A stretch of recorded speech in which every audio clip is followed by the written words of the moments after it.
আসসালামু আলাইকুম। পাওয়ার presents IPL এক্সট্রাতে সকলকে আমন্ত্রণ। আলোচনার শুরুতে ক্রিকেটের একটা নিয়মের ব্যাপারে একটু আপনাদেরকে জানাই। অনেকেই হয়তোবা জানেন, অনেকেই হয়তোবা জানেন না। আর যারা প্রথমবারের মতো শুনলেন তারা একটু অবাকও হতে পারেন। সেটা হচ্ছে লেগ সাইডে বিহাইন্ড দ্য স্কোয়ার দুইজনের বেশি ফিল্ডার রাখা যায় না ইন্টারন্যাশনাল ক্রিকেটে।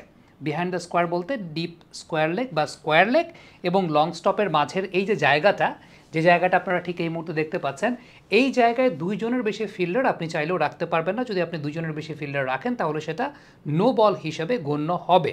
ইয়াস, ক্রিকেটে এই নিয়মটা আছে, সেটা অনেকেই জানেন আবার অনেকেই জানেন না।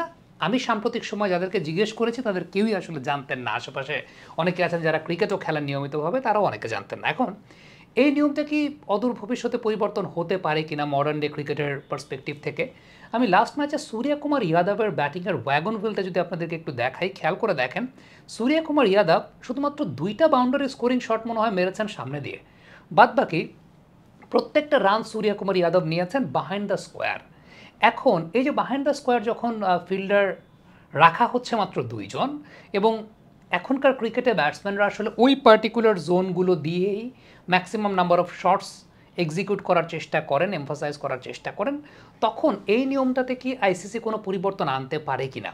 অদূর ভবিষ্যতে যদি এরকম দেখা যায় যে সূর্যকুমার যাদবকে ফলো করতে করতে maximum number of batters next জেনারেশনে যেগুলো বের হবে সেগুলো তারা ওই পার্টিকুলার জোনগুলো দিয়েই আসলে খেলতে সিদ্ধহস্ত, মানে ক্রিকেটার সামনের দিকের ক্রিকেটের চাইতে পিছন দিকের ক্রিকেটারটা অনেক বেশি মাত্রায় প্রমিনেন্ট হয়ে যাবে, তখন কি আসলে এই নিয়মের কোনো পরিবর্তনটা তারা আনবে কিনা যে বাহাইন্ড দ্য স্কোয়ার লেগ সাইডে দুজনের বেশি ফিল্ডার থাকতে পারবে, 3জন থাকতে পারবে, এরকম কোনো সিস্টেম তারা আনবে কিনা? এখন মূলত এই সিস্টেমটা আসলে কেন করা হয়েছে?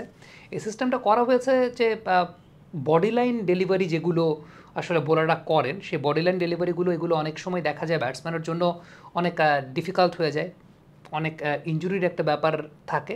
সো বডি লাইন ডেলিভারি যাতে ফ্রিকোয়েন্টলি বোলাররা করতে না পারেন, বিশেষ করে পেস বোলাররা করতে না পারেন বা করার প্রয়োজনীয়তা বোধ না করেন, যে কারণে আসলে এই জায়গাটাতে দুইজনের বেশি ফিল্ডার অ্যালাউ করা হয় না। বিহাইন্ড দ্য স্কোয়ার দুইজনের বেশি ফিল্ডার আপনি সেই জায়গাটায় ব্যবহার করতে পারবেন না। সো আমরা পাওয়ার জেনারেশন